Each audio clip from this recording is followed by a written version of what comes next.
very fast out of town.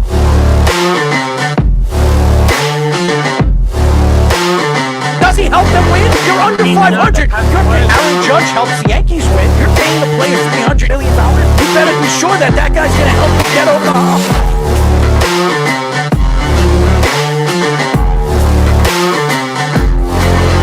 For some reason, this guy is completely lost on calling plays. Maybe he's a therapist.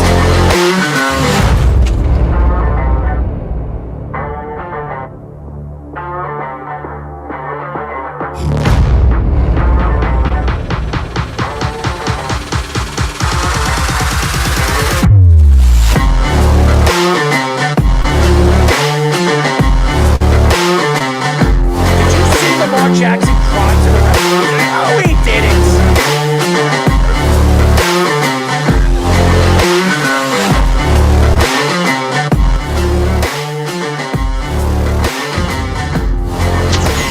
We are back for a new show of the Sports Loudmouth. I'm your host, Daryl Marks. My co-hosts, Speedy, Petey, and Jabba Chamberlain. And we have a very special guest in the studios today, Mr. Mikey C, executive producer, Mr. Aaron Fishman, and Tommy Scoops as our sports minute. 631-672-3108 is the number to call. Go to our website at www.worldwidesportsradio.com. Check out all our shows throughout the week, including The Loudmouth with me and Speedy Petey and Mr. Jabba Chamberlain every single Mondays and Wednesdays at 7:30 p.m. All you have to do to tune in and check out our local listings for all our shows is go to our website at www.worldwidesportsradio.com.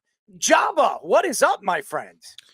Another day in bipolar Nebraska weather. It was a little chilly today, but nothing new going on here. Just getting ready for an exciting week here in Nebraska with we got Husker women volleyball on Friday. We've got it's exciting. Like, it's sorry to say.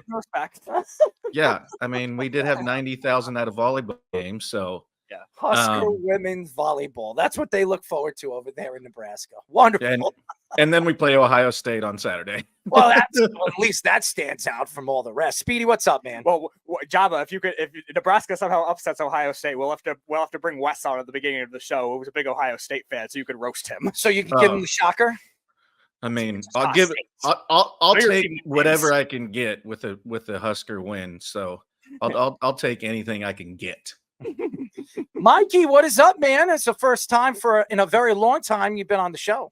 Yeah, man. How's everything going? We are good, obviously. We got Jabba now on the show. We're very happy to add him to a very exciting show, as we always have over the last, I would say, 8 years of just craziness. But we're very happy to add Jabba, and we're very happy to have you on as a guest on the show. So it's going to be a fun one tonight. I just want to say something for all the fans out there. I don't know if you've gone to a hospital, you go see doctors. I went to get an echocardiogram today, and I'll never forget it because I went in, and this nurse, I told the nurse where my veins are. I have very deep veins. I drink a lot of water today because I have very deep veins.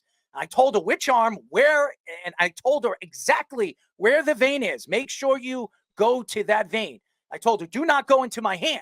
She stands there. She taps the vein, smacks the vein. I mean, lady, it's right there. I see it poking right out, right? It was sticking right out of my arm. So she decides to go to the other arm. She sticks me in the other arm, does not get the vein, and then she decides to go in my hand.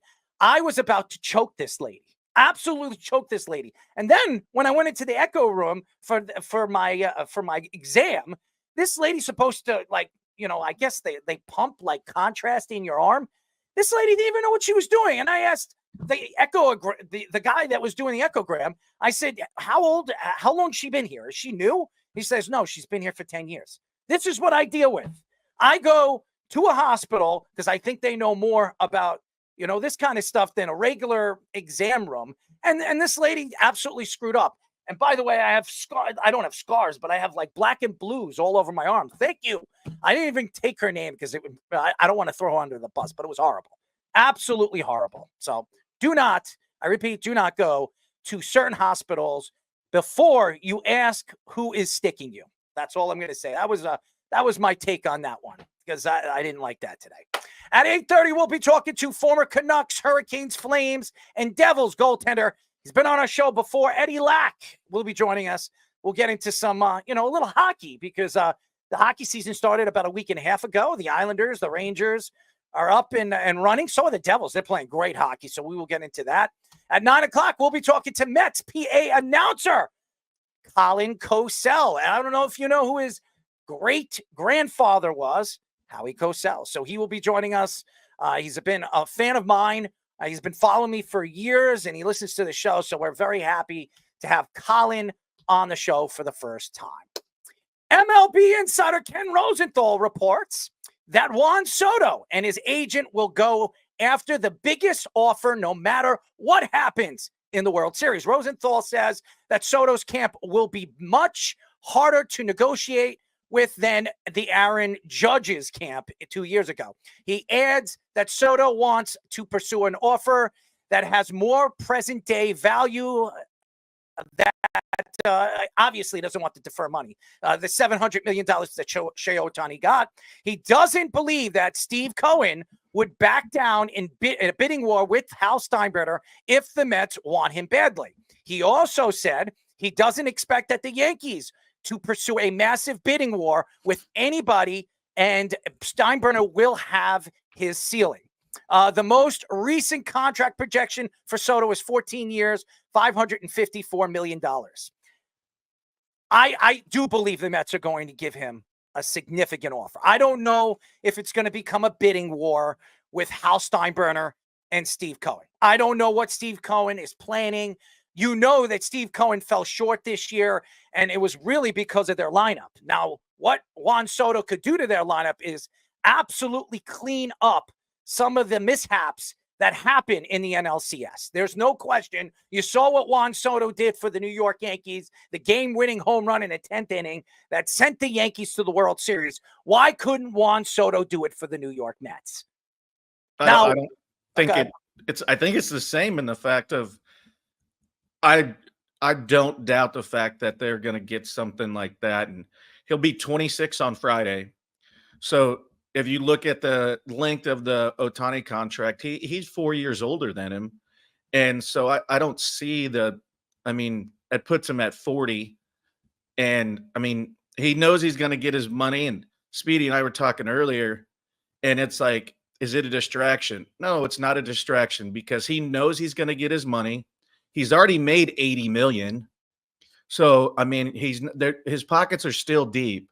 So I think it's going to be interesting to watch. And when you look at it, though, it's how many teams are able to afford that or willing to afford it. And I think that'll be, does somebody come out of the woodworks? I don't know. He doesn't want to go out west. Everything that I've heard, he wants to stay on the East Coast. We've heard Philadelphia might make a run for him. The Mets, the Yankees, other teams, if they willing. I also heard the Red Sox might make a move for him too. So there are quite a few teams here on the East Coast that will give him an offer if push comes to shove. Now, I do believe that Scott Boras is going to go after the highest bidder. Now, Steve Cohen has the deepest pockets. There's no question that he does. And again, with the New York Mets, they're going to be looking for pitching in the offseason. Burns will be available. Fried will be available. Even Garrett Cole could be available if he decides to opt out. Yes, and there's a good chance he might. If he has a good World Series and the Yankees win and he pitches very well, he's owed $144 million. Why wouldn't he opt out if he thinks he could get an extra year, an extension from the 3 or 4 years that he has left? So I expect him to opt out of that contract. Now the questions go to, obviously, the story that is said by Ken Rosenthal, that they're going to go for the most money. Now, if you look at what Juan Soto did this year, he had his best season, all-around best season. Batting average to home run ratio to even, RBIs. He had a sensational year in Yankee Stadium. He loves it there in New York, obviously. He's grown up. His father grew up here in New York. So a lot of people think it is going to be a bidding war with the New York Mets and the New York Yankees. But I believe what Shohei Ohtani got with $700 million, I don't know if a team is going to go that high even to pay a guy that plays every day. Now, Juan Soto is a sensational player. He proved that he proved this year he could play defense. He could catch the ball in the outfield. He played right and left this year in Yankee Stadium. He actually played a lot better than I thought he was going to play. And he showed a lot of resilience, especially playing for the New York Yankees. When you look at the Yankees, it's very hard to play in New York. A lot of people have complained, and a lot of pitchers that have come here that couldn't pitch here in New York, couldn't play in New York. Well, it's been different for Juan Soto. He's been hitting. He's been doing everything that the Yankees expected him to do.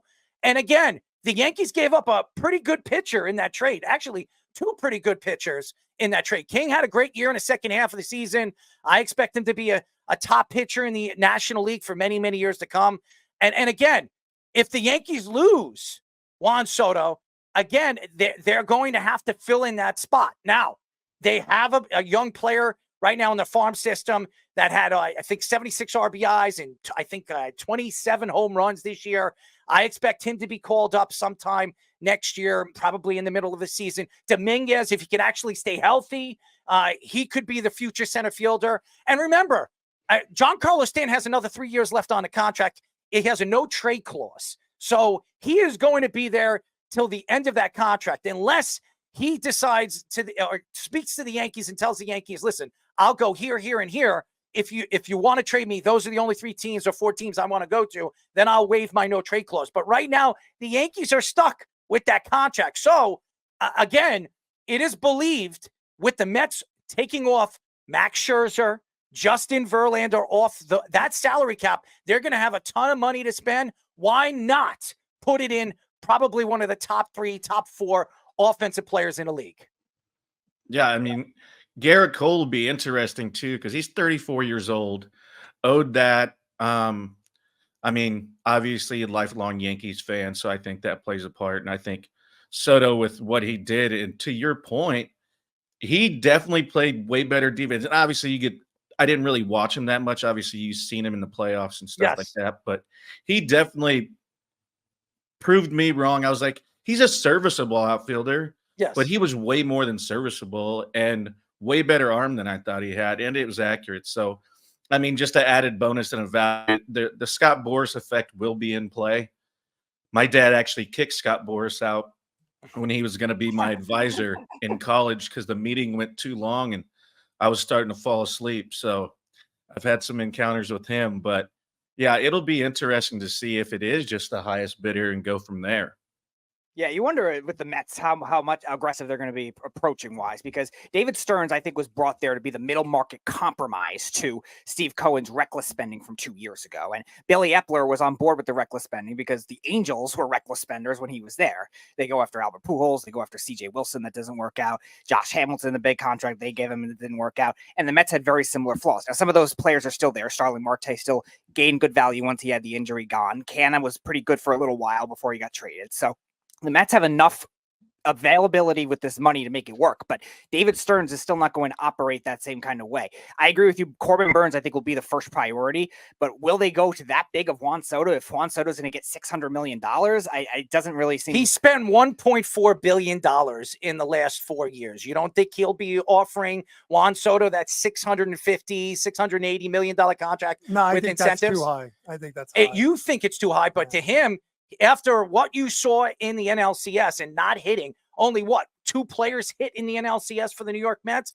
If that's the case, Juan Soto is the perfect fit for the New York Mets, and they might overspend to bring in a superstar player like that. First of all, it puts fannies in the seats, 1. Number 2, it will sell a lot of jerseys and a lot of hats and a lot of memorabilia, all the different things, and it's going to fill out the stadium. When you have a superstar of that magnitude in your stadium playing week. By the way, how many games did he play this year? I think he played 158 games. He played a significant amount of games. I think he was hurt for 2 weeks. I think it was briefly in the summer he got hurt for 2 weeks, but he played the majority of the games, and he usually is 100% healthy all season long. So he is consistent, and at 26 years old, going into next year, he is everything you want for the New York Mets. And you see with the Yankees, if the Yankees win the World Series, one of the main reasons why the Yankees are going to win the World Series as they move on to the World Series is Juan Soto. There's no question. Yeah, the only reason I think that he would get a 14-year deal too is he's one of those younger,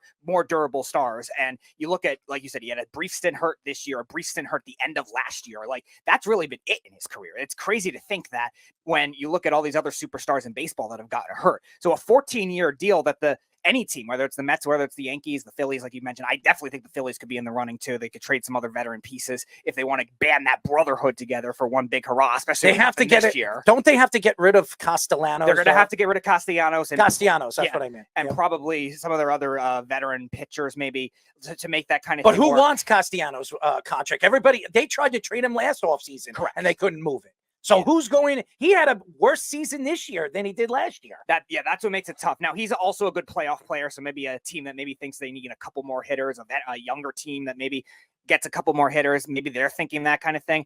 That would be the only way the Phillies would be able to do it, because they spent a lot of money on these hitters already. Now, they lost Rhys Hoskins this year. He went to the Brewers. And again, some of these veteran pitchers, these veteran relievers they paid could be another thing, but I still wouldn't rule it out if they're thinking Dave Dombrowski's thinking, okay, we fell really badly short this year. We were one of the best teams, if not the best team in baseball, and they underwhelmed. Let's get this brotherhood together. One of the best playoff players. It could definitely work, and especially if there's a bidding war with the Mets. Well, the only thing I will say is this, Errol, you touched on one thing, and the only reason why I think the Mets will be in it is because of his age, 26 years old. And going to the age, 14-year contract, I'm not going to lie, Jabba, I'm sorry. I know, and you think that he's a great outfielder. I think his outfield will decline, because I don't think he's that good of an outfielder. I just don't. Without a doubt. So he's definitely set by the age of 30, 32, the latest, a DH and a future DH, no matter what. And I don't know if the Yankees can handle 2 DHs on the roster, with Judge probably looming down the road to be a DH as well, and as well as if they sign Soto. The only reason why I think the Mets will possibly entertain is because of the age.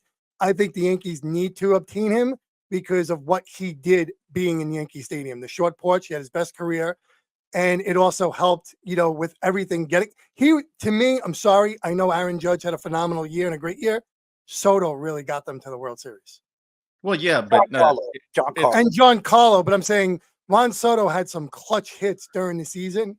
You know what I'm saying? Soto had a lot of clutch hits during the season when Judge was struggling. Judge always hit these mammoth home runs after the fact. To me, he's bookend on both sides, right. So it's like, pick your poison. Like who? And with the short porch in right field in Yankee Stadium, his numbers will just continue to inflate.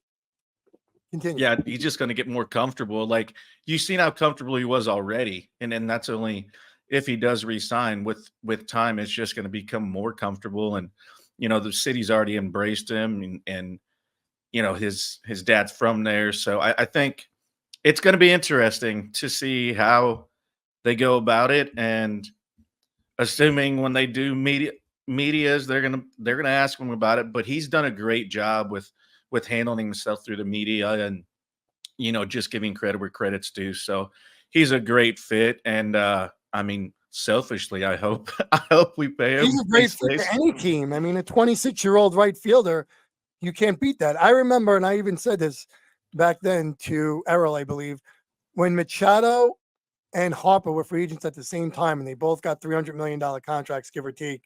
And I said, that is the perfect teammates to get at 26-year-olds, 2 bookends, that were young and up-and-coming stars. And look at them now. They're still phenomenal ball players. At $300 million to where now it's almost going to become nothing to any team moving forward, to where we're talking about Ohtani at 700 and possibly Soto at 600. It's ridiculous. Yeah, it's one of those things that you're going to get rare circumstances as well, where it comes to big market teams now elevating their rank in the postseason. We were talking about it last year, like all the fluky teams that surprised the world and went to the World Series with the Rangers and the Diamondbacks, all these younger teams making the postseason. It kind of not went completely in reverse, but now you're seeing these higher payroll teams do there. So that's even more of an incentive to say, I can also chase the money and try to win at the same time. And I hate when people say, "Oh, you're buying a World Series." It's not paid. Right. It's played on paper. Yeah, for you idiots. Like, no, this is a game where you got to go perform, and we're seeing it happen. And certain guys have stepped up in certain ways, and it's just something where people always they're so quick to jump to conclusions. I'm like, let it play out. Like, there's time. Like, I get every game matters, but we've seen a stretch where they struggle. And, you know what? You got to grind through it. And, Errol and I were talking about how crazy this postseason schedule is going to be with, having to go coast to coast. And it's going to be interesting. And I talked to one of my guys inside the club. They don't even know if they're going to stay and work out or if they're just going to leave right after the game. So it'll be interesting to see how they navigate that, because you're playing, if it goes to game 7 or if it goes to game 6, you're playing 6 games in 7-8 days. And then if it goes 7 games, you're doing it in 9 days. And now New York has to make 3 total trips where LA only has to make 2. So people don't understand going and competing, and you get a day off, but now you're changing time zones and then going to compete, how much that plays a factor in it. And you try to block it out, but it's just, you got to do something. Like in this instance, less is more.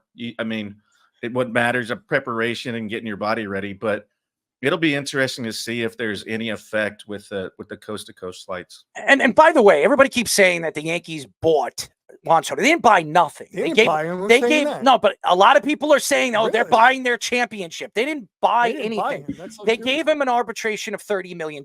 That's what he's worth right now. As far as arbitration, he had the highest arbitration in Major League history. So he well deserved, because he's one of the best hitters in baseball. But again, the Yankees gave up a lot for Juan Soto. And if they win the championship, it's not just Juan Soto that did it. They had Giancarlo Stanton has played very well. He was the American League MVP in the ALCS. Then obviously you saw what Gleyber Torres did in that series and throughout the playoffs. Gleyber Torres hit over 300, and he's a good at the number 1 spot. Garrett Cole pitched very well. Even the other pitchers and Clark Schmidt played very well for the New York Yankees. So it wasn't just one player that got them there. It was every single one of those players. Even Wells was a great defender at the catching position. Remember, Austin Wells, when he came into the league, everybody said he was not a good catcher. He was going to be a first baseman. Look what he did in this series. How many blocks did he have in this series that saved the Yankees? People keep saying, well, catching, you need the power now. You need that guy that's going to give you 15 to 20 home runs, which Austin Wells will give you. But you also need that defender. You need that guy that's going to be able to put his body in front of the ball. Something that we talk about Real Muto and how great Real Muto has been over the years. I think Austin Wells, being that he's 22, 23 years old, he's a young guy. He's the future for the New York Yankees, and with tremendous power too. So it's not just one player. Everybody's got to take a step back and stop saying, well, Juan Soto, he hit that 3-run shot. There was no question. Who hit the 2-run shot that tied the game? So you have to hold back. I know Aaron Judge did not have a good series. There's no question. But if Aaron Judge hits 4 home runs in this series and helps the Mets, helps the Yankees win the World Series, forget what he did throughout the playoffs. That's it. He did it in the big game. He did it in the big series. So that's all I'm going to say about that. I think a lot of people keep saying that the Yankees this and the Yankees that. For years, they bought their teams. Really? Whenever they went out and bought their teams, they failed. Go look.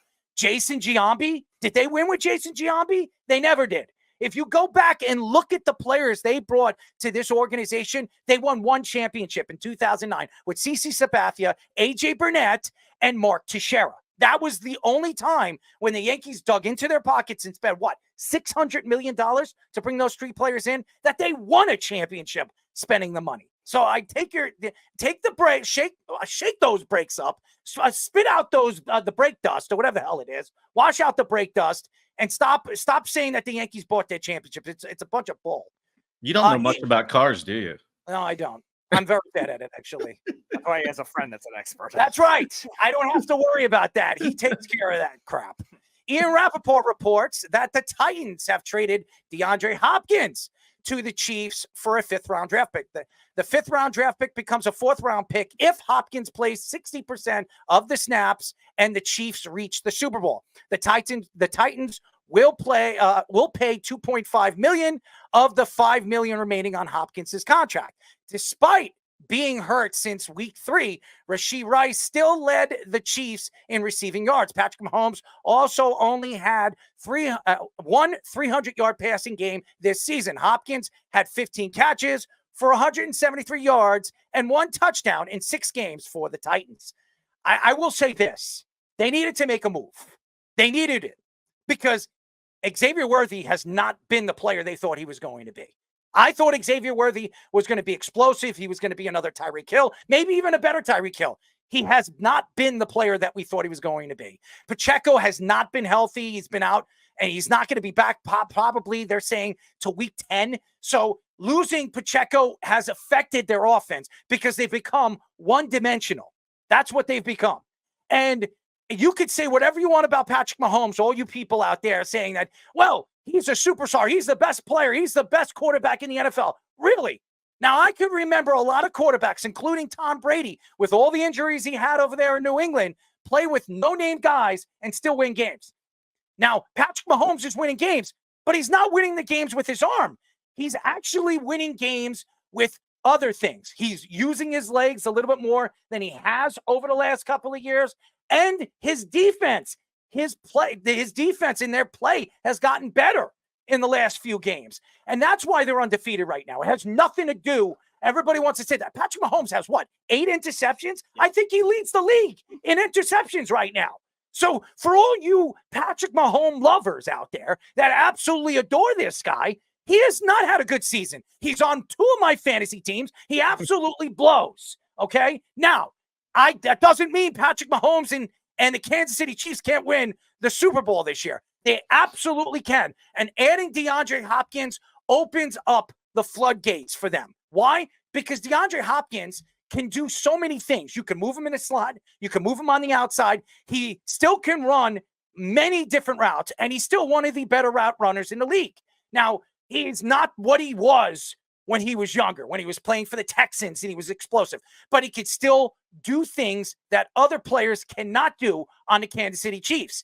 And again, the Kansas City Chiefs needed a playmaker. Now, there were stories coming out, and we will get into the Cooper Kupp story. I know the Kansas City Chiefs reached out to the Rams. They were not willing to give up a second-round draft pick for Cooper Kupp because of his injury situations.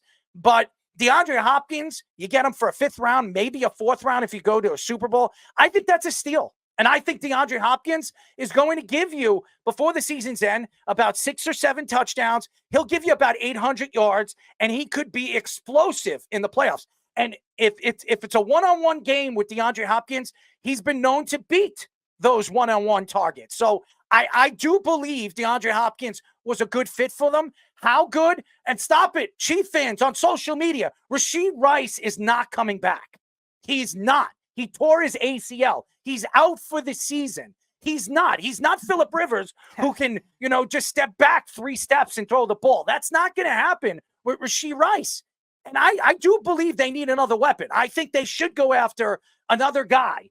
So, I mean, it's not over. The trade deadline's another week away. Maybe they make another move. Maybe they go after Mike Williams. Maybe the Jets are willing to move Mike Williams to the Chiefs. I don't want to see that because that's giving them another weapon. But the Chiefs are not done. I think the Chiefs are going to make another move.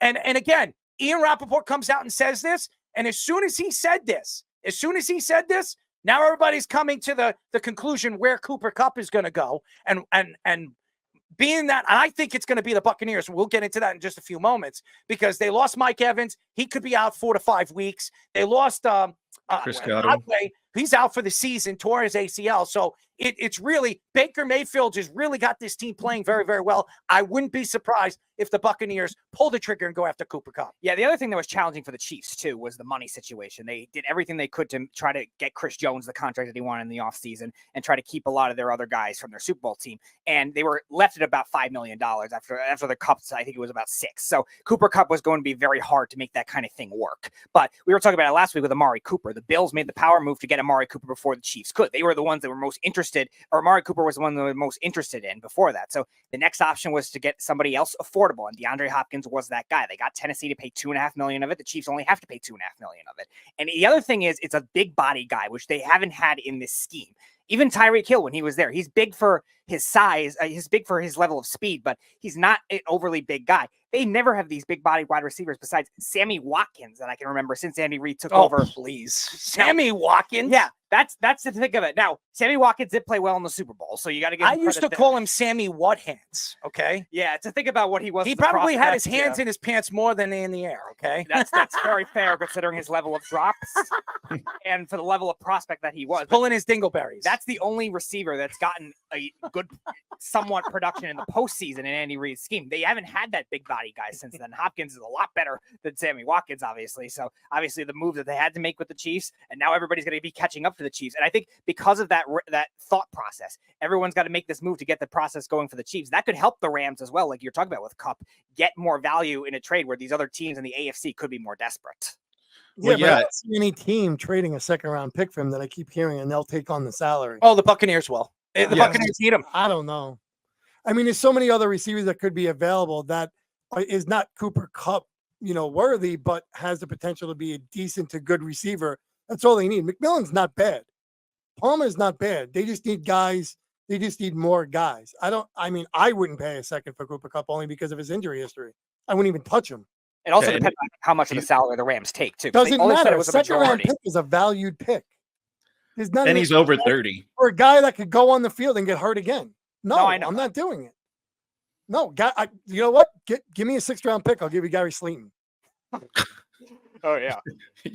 Yeah, jump right on that. Oh no! It's the Chiefs pattern. We were talking about it. You yesterday. mean Darius Slayton? Yeah, Give me a the break. Chiefs love getting all the ex-Giants. Gary?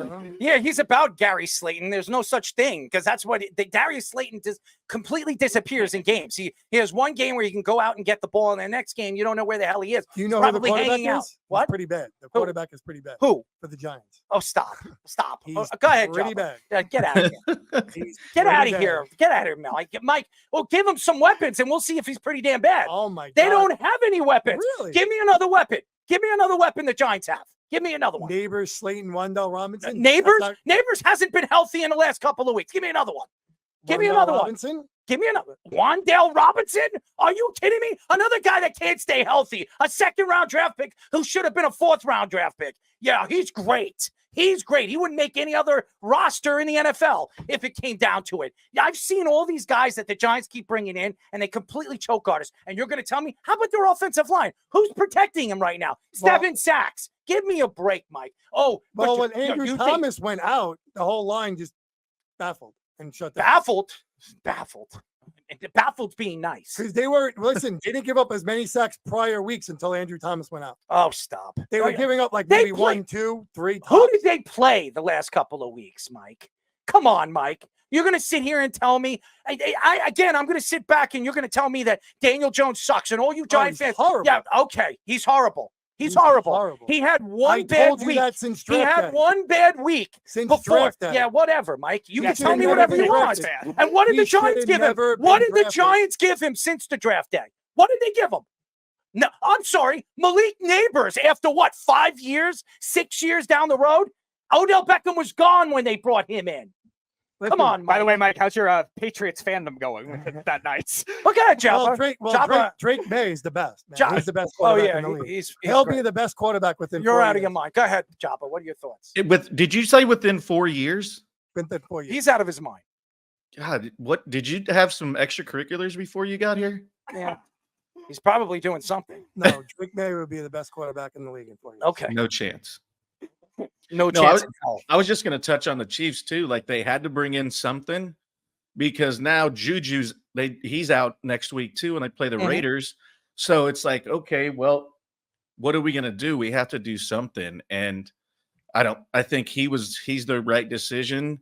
Obviously, can he stay healthy? And is it sexy to say it moves from a 5th round to a 4th round and they're only paying 2.5, but they got to reach a Super Bowl and they're still getting a 5th round pick, but yeah, it was interesting to see when those terms came out, how they broke it down. I found it really, really interesting that he has to play 60% of the snaps and them getting the Super Bowl. So, but yeah, it'll be interesting to see where some of these other receivers fall because, there's a bunch of teams that need them. My fantasy team being one of them. So it's where you try and find the best fit, but also get the most return. And I mean, like we've touched on Cooper Cup. That's a tough to give up a second round pick. Fourth, maybe. I mean, injuries. He's on the other side of 30. I don't know. I don't know the right fit. I don't know if the Bucks with Cooper Cup. I bet the Steelers. The Steelers, because they tried to go after Ayuk and Devontae. And if they want a second round pick, I don't know. It'll be interesting. The Steelers are favored by I looked up some odds on the computer, and they're minus The 125. Chargers are second, apparently. I don't think both of those teams are going to get him. I think Tampa, after losing the wide receivers they lost this past weekend, I think they're going to make the biggest move and the biggest jump because of the fact that Baker Mayfield is showing you guys, even with the lack of weapons, with an offensive line that has protected him. I have to give the Tampa Bay Buccaneers offensive line a lot of credit. This year, they've been sensational. Keeping Baker Mayfield on the top of it, on his feet, letting him make the plays, making him, step into the pocket, step into his throws, and he's been a different quarterback. This is Baker Mayfield's best year as a starting quarterback in the NFL. He has been sensational. And by the way, the Athletic reports that the Rams have called teams about a potential Cooper Cup trade. Reports say that the Rams are looking for a second round and are willing to take a majority of the remaining $14 million of the contract. Cup has an opt-out in his contract after the season, and if he opts in, he will have 2 more years of a cap hit of $25 million. The Steelers are the favorites to trade for Cup, but Pro Football Talks Mike Florio says that he expects the Steelers to only do it for a bargain. The Chargers, Buccaneers, and Lions are 3 other teams that are expected to be active for trading for Cup. Cup has been activated off the injury reserve and is expected to play tomorrow versus the Vikings if he's not traded by then. I love Cooper Cup, all right? And I understand he's over 30 years old and he's at the tail end. Cooper Cup is still a very good route runner. He can change a lot for a team, and he can do a lot of things. You could put him in the slot. You could put him on the outside. If he stays healthy, Cooper Cup can be your number 1 guy. Now, Cooper Cup is going to opt out of his contract no matter what next year. If he gets traded to the Steelers, the Buccaneers, wherever he goes, he's opting out of the contract. He's going to want more money because I do believe Cooper Cup is a lot better than people think he is and still has a lot left in those legs. Now, Cooper Cup is a guy that is injury prone. And is he worth a second round draft pick? I don't know. Okay. I really don't. If he stays healthy for the rest of the season and he gives you 10 touchdowns and 1,300 yards, 100% worth a second round draft pick. Now, the Steelers, out of all the teams, probably are going to be the team willing to do that. I do, because the Steelers, with the weapons, with the defense that they have this year and the running game that they have this year, and they have 2 quarterbacks. They don't know who's going to be the starter week in and week out because they want to play both of them. But they do have enough with George Pickens there and some of the other weapons that they have. If you put Cooper Cup on that offense, that changes everybody's thoughts of their offensive style of game. And then you do have a pure number 1 guy that you can put in the slot. You can put on the outside. So automatically, if Pittsburgh lands Cooper Cup, they're definitely going to be one of the favorites of coming out of the AFC. There's no question they will. Now, again, Cooper Cup has to stay healthy. Is he worth a second round draft pick? I think he's better. I think he's worth a 3rd round. But again, teams could reach if they think they have a chance to go to the Super Bowl this year. And remember, when was the last time the Pittsburgh Steelers were in a Super Bowl? When was the last time they played the Packers? When was the last time the Pittsburgh Steelers were in an AFC title game? So, I mean, if there's a year that they're going to make a move, remember, they're paying Russell Wilson $1.7 million. He's very cost friendly. I think right now, why not jump in the Cooper Cup sweepstakes? It's worth it right now if you think Russell Wilson can get you to the promised land. So I just think right now, if you're the Pittsburgh Steelers, I do whatever it takes to get Cooper Cup. But I think the team that's going to win him, and I think the team that's willing to spend and probably give the highest bid, I think it's the Buccaneers. I think the Buccaneers right now, They can win their division pretty easy right now. No Derek Carr, no problem. I think there's nobody in that division. Atlanta's good, but I don't think they're going to challenge them for that division, especially the way Baker Mayfield's playing. Who would have thought that Baker Mayfield would be considered an MVP candidate?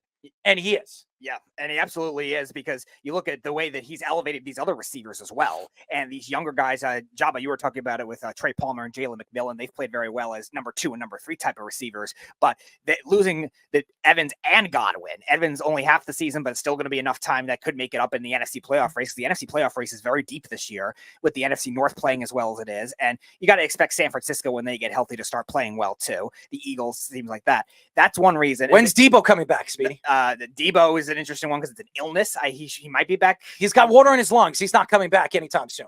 But you also look at the Buccaneers. They have the cap advantage, besides the Lions, over every other team that's listed there. The Chargers had to purge a lot of veteran players. The Steelers had to make it work. That's why they couldn't trade for Ayuk. They didn't want to give him the $30 million a year that San Francisco was willing to give him. And that kind of thing maybe challenges the Steelers in order to do that job, as much as you think it's going to be the best fit for him. Schematically, yeah, maybe it is because of the way that Arthur Smith's run that offense. But Tampa's offense is very similar to that kind of thing as well, where I think they can make that kind of thing work and still give him the money that the Rams are going to want in that contract. Yeah, it's catch-22 because they are very similar offenses in that regard, with the way you can take advantage of his abilities. It's just, I think, like Earl said earlier too, like Steelers are obviously the favorite, but with how their offense has been this year so far, if I'm a betting man, it's not a great bet, but I think now that they've literally lost Evan and Godwin, like you kind of gotta go get somebody, whoever you think the best fit for your scheme is and what you think is going to bring the most value to your team to win right now. I mean, that's what the trade deadline is. It's like, I'm probably going to rent this guy if he has an opt out. And so I think the Bucs, dude, are going to be more aggressive just for the mere fact of what they've just lost. Oh, I think so too. Interesting. I have a sleeper team that wouldn't be shocked if they called on Cooper Kupp, and that's the Detroit Lions. I think Cooper Kupp on the Lions would put him over the top and guarantee almost in the Super Bowl if he stays healthy to go out of Amari St. Brown and Jameson Williams, who's going to be out for like 2 weeks. Yay, random drug test. I know. I don't think the Lions are going to be willing to give up a second-round draft. I just don't think a second-round pick is going to be. I don't think any team is going to. I think the Buccaneers will. I think if the Buccaneers believe that they can make a run, they can make a run right now in the NFC. The NFC is not really that good. Who really scares you? The Lions are playing good, and so Minnesota. I think the Bears are playing good, and they have a good defense. I don't. I don't think they're going to. I don't have faith in the quarterback, but I'm just saying they are playing well. The Bears have beaten the Titans, the Jaguars, not great teams. Honestly, and that everybody keeps talking about the NFC North. I think the best team in the NFC North, even though Minnesota and the Lions are on top of the North, is the Green Bay Packers. Right. They're the best team in that division right now. I think as long as Jordan Love stays healthy and he gets his feet under him, that team is going to be explosive all the way through the playoffs. But I think the Buccaneers could absolutely beat any one of those teams. San Francisco don't scare me. Seattle doesn't scare me if they sneak into the playoffs. None of those teams scare me. Atlanta's not making the playoffs this year the way they're up and down. Okay, the Eagles are horrible. I mean, Washington, we don't know if Jaden Daniels is going to come back 100% healthy. So who's winning that division right now? The Giants. We all know what the Giants' offensive line is and the woes over there. I mean, and then the North. 3 teams could come out of the North right now. You have the Lions, the Green Bay Packers, and Minnesota. Minnesota is going to make the playoffs. Minnesota don't scare me.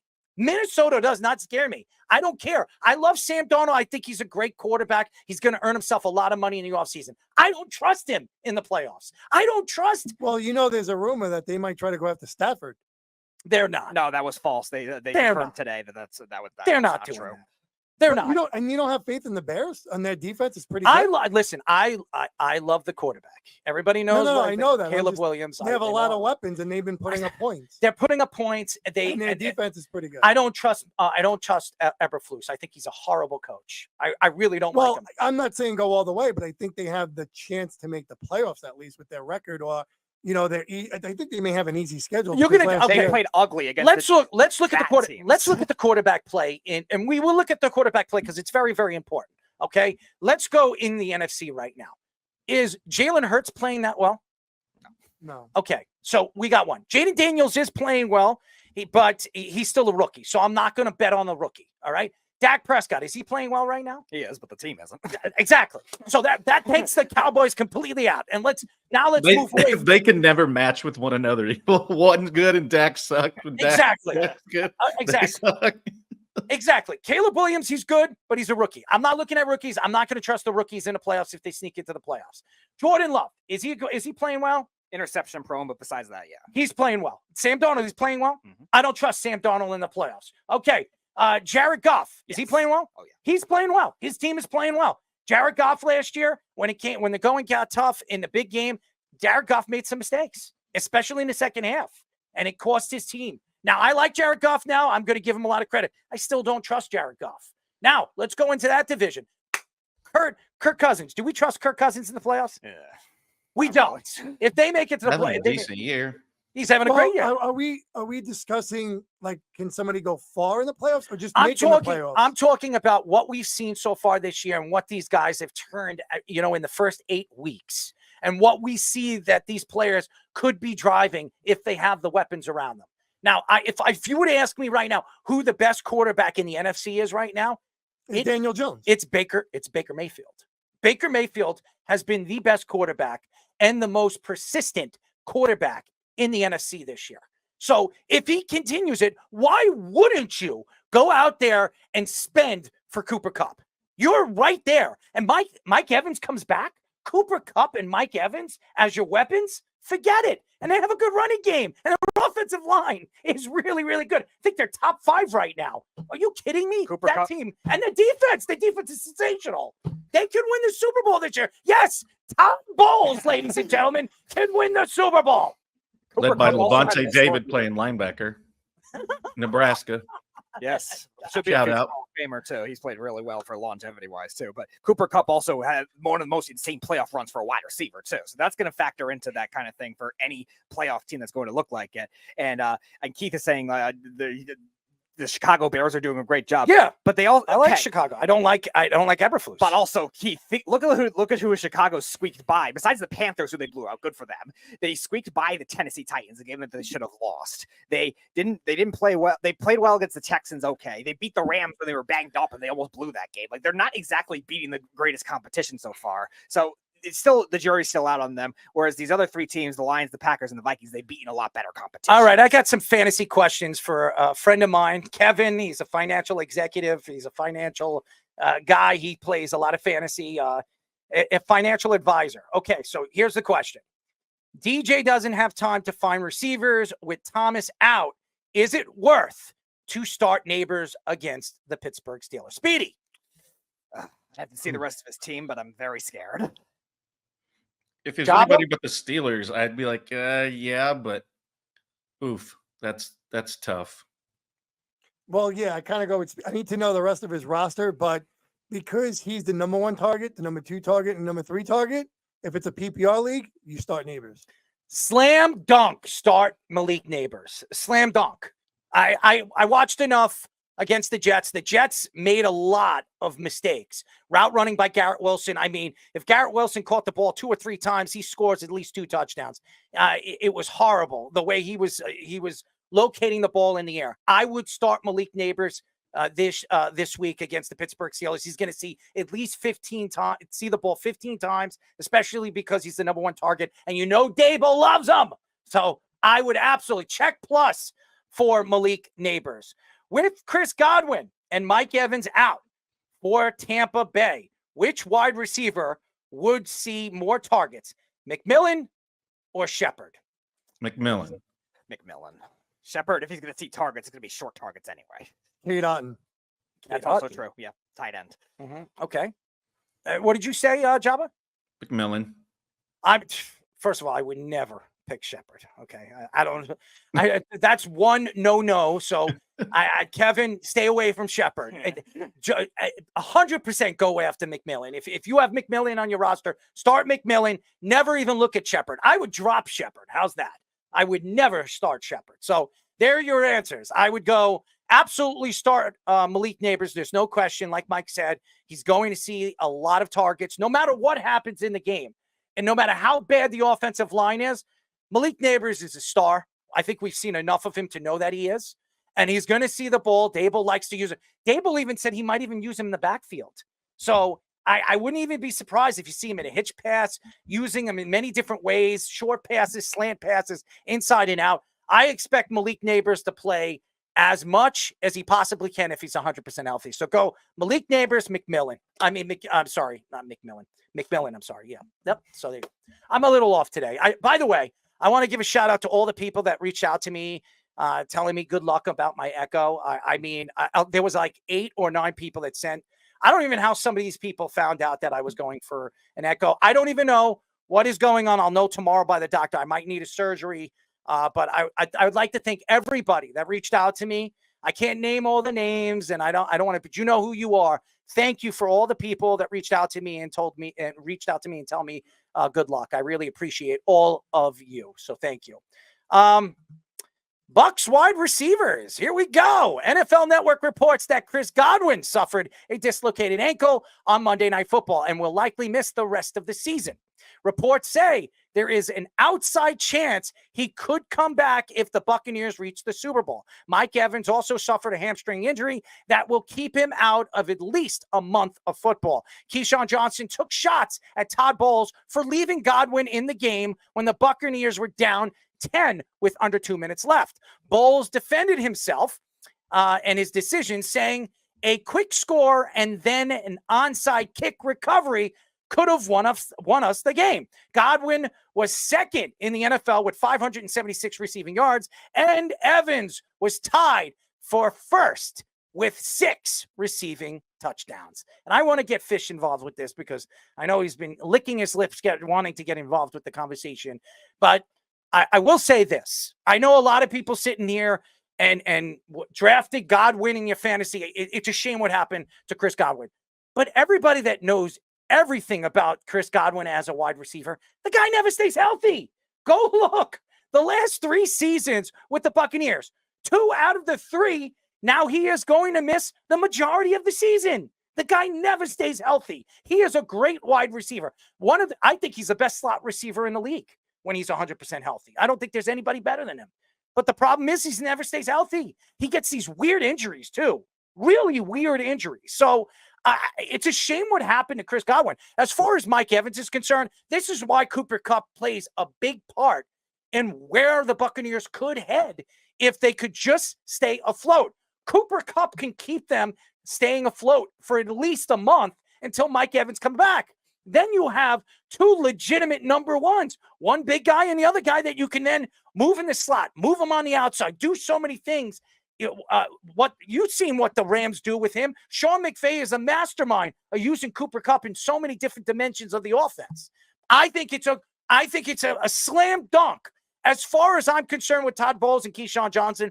Keyshawn Johnson, dude, start wearing more baggy shirts. You look fat as hell. I mean, seriously, take care of yourself. How old are you? 50, 51? You look like a horse's ass. You're on ESPN. You're on NFL Network. You're on this. You're on that. Fox Sports. I mean, you speak like you know everything. Dude, how many years were you really good in the NFL? 4? I mean, the Jets drafted you with the number 1 pick. The only reason why you were the number 1 pick is because Peyton Manning decided to play his senior year. I don't want to hear Keyshawn Johnson. Every time he speaks, he makes me sick. I remember what he said about Wayne Corbett, calling him a flashlight. Wayne Corbett is a million times better than you. And by the way, Wayne Corbett was never drafted. Why are you speaking? I'd rather listen to Lavernius Cole and Wayne Corbett's podcast than listen to you on the NFL Network. You're an idiot. And I don't even know why Todd Bowles even had to answer him. I have to give Todd Bowles a lot of credit for what he has turned into as a head coach in the NFL. He was horrible for the Jets. Absolutely horrible. Horrible. And look what he has transitioned into as a competent coach right now. And he found Baker Mayfield. He took a chance with Baker Mayfield with the GM over there. And look at the success they're having now without Tom Brady. It is sensational to watch right now what the Buccaneers are doing. I did not expect the Buccaneers to be where they are right now. I do believe the Buccaneers are a top 3 team in the NFC, and I wouldn't be surprised if they land Cooper Kupp, Mike Evans gets healthy, and could you imagine Chris Godwin comes back in the Super Bowl and you have 3 of those guys in the open field? Forget it. I take the Buccaneers against any AFC team if they have all 3 of those guys on the field. Yeah. I think it's unbelievable. Yep. We were talking about Kupp being the dynamic playoff wide receiver too. Godwin, I think he didn't have to do much in the Super Bowl because the Bucs were blowing out the Chiefs already, but he was the best wide receiver they had in that Super Bowl run, consistency wise. Like you said, one of the best slot, if not the best slot guys in the league. Great hands, good size for a guy that's a slot guy as well. So this is going to be a loss that, again, unless they trade for somebody like Cooper Kupp. I mean, you could move Cooper Kupp right in there in the slot, and he's one of the better. He's the other good slot wide receiver you could put there. You don't lose anything if you get Cooper Kupp. You don't lose anything. Correct. And we were talking about the 2 young guys that they have, Trey Palmer and Jalen McMillan. They're both good at stretching the field. So they don't even have to have Kupp try to be that deep guy to stretch the field right away, too, to keep him healthy. They can let him be that Chris Godwin role and just accelerate it a little more, even if once he gets that scheme down. And you were talking about Todd Bowles, too. No coach would pull their starters down 10 like that. Like Keyshawn Johnson, just because it happened, it's ridiculous to say the process would be. What happened if the Buccaneers scored and all of a sudden, the starters are out of the game? What are you going to say after that, or something like that? Like, just because it happened does not make it a bad decision to keep the starters in the game. It's so stupid what Keyshawn Johnson's saying there. And I agree with you, Bowles. Like, we were thinking the Bucs are going to be one of the worst teams in the NFL last year. Unbelievable. Like 5-6 win team at best. I'm shocked. I am so shocked the way the Buccaneers are playing. By the way, I want to give a shout out to the Browns. They finally drafted the right quarterback and they didn't keep him. So I applaud them. Finally, you drafted the right quarterback and he's no longer a part of your organization. Jabba, your thoughts? They're a train wreck over there. I mean, obviously being in Cleveland and seeing the fans and whatever, and they're begging for him to be good. And it's just, they've got it. Didn't they even draft Manziel? Yes, So yeah, I it's think an unfortunate situation. Yeah, right. And I just think when you draft the right person, obviously it can build, but you also have to have pieces around it to help. And sometimes you get these Baker Mayfields of the world where struggle a little bit. This game is a lot faster. And it takes some adjustments, and we've seen that, but there's some guys that pick it up, but they have great surroundings. So I think it's a little bit of both. And it'll be interesting to see what happens at the deadline. And as you were talking about the Bucs and what Bulls and the GM, the GM just happens to be from Nebraska as well. He loves his Nebraska. Hey, don't think if we've got something going on that's going good, I'm not going to mention it. The Buccaneers revolution from Nebraska. You got a lot of cows. That's all you got. Fish, what you got? Ahead, Fish. Hey, guys. It's good to hear from you. Good to see you, Mikey C.